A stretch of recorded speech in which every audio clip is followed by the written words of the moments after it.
कधी असं होतं का आपल्याला एखाद्या कामाची सुरुवात करायची असते आणि मन म्हणतं उद्यापासून करू. व्यायाम उद्यापासून, अभ्यास उद्यापासून, डाएट उद्यापासून, स्वप्नांचा पाठलागही उद्यापासून. आणि हा उद्या कधीच येत नाही. पण आज मी तुम्हाला असा एक नियम सांगणार आहे जो आळसावर मात करायला मदत करतो. तो नियम आहे 2 मिनिटांचा नियम. हा नियम खूप सोपा आहे. आपल्याला जे कामाची सुरुवात करायची आहे ते काम फक्त 2 मिनिटांसाठी सुरू करा. होय, फक्त 2 मिनिटांसाठी. कारण आपल्या मेंदूला पूर्ण काम करण्याची भीती नसते, तर फक्त सुरुवात करण्याची भीती असते.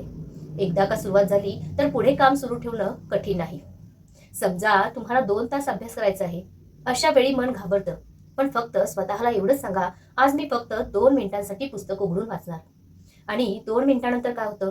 बहुतेक वेळा आपण अभ्यास सुरूच ठेवतो, कारण सुरुवात झालेली असते. आपल्याला व्यायामासाठी 1 तास वेळ द्यायचा आहे असं वाटलं की आपण टाळतो. पण स्वतःला फक्त एवढंच सांगा की आज मी 2 मिनिटं चालणार. 2चे 5 मिनिटं, 5चे 10 आणि कधी 30 मिनिटांचा व्यायाम पूर्ण होतो ते कळतही नाही. आपण म्हणतो आजपासून मोबाईल कमी वापरेन, पण लगेच अपयश येतं.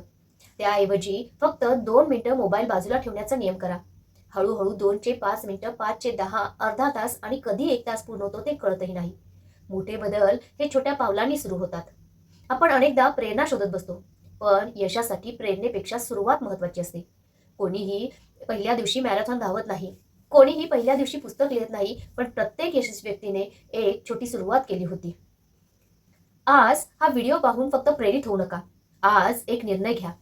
तुम्ही ज्या कामाला अनेक दिवसांपासून टाळत आहात, ते काम फक्त 2 मिनिटांसाठी सुरू करा.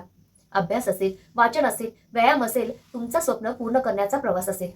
फक्त सुरुवात करा. कारण मोठे बदल मोठ्या निर्णयाने नाही, तर ते दररोज घेतलेल्या छोट्या निर्णयांमधून घडत असतात.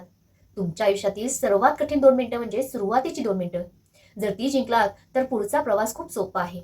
हा विचार तुम्हाला आवडला असेल, तर हा व्हिडिओ शेअर करा तुमच्या मित्रांपर्यंत. आणि अशाच जीवन बदलणाऱ्या नियमांसाठी चॅनलला जरूर सबस्क्राईब करा. भेटूया पुढच्या प्रेरणादायी व्हिडिओमध्ये. तोपर्यंत धन्यवाद.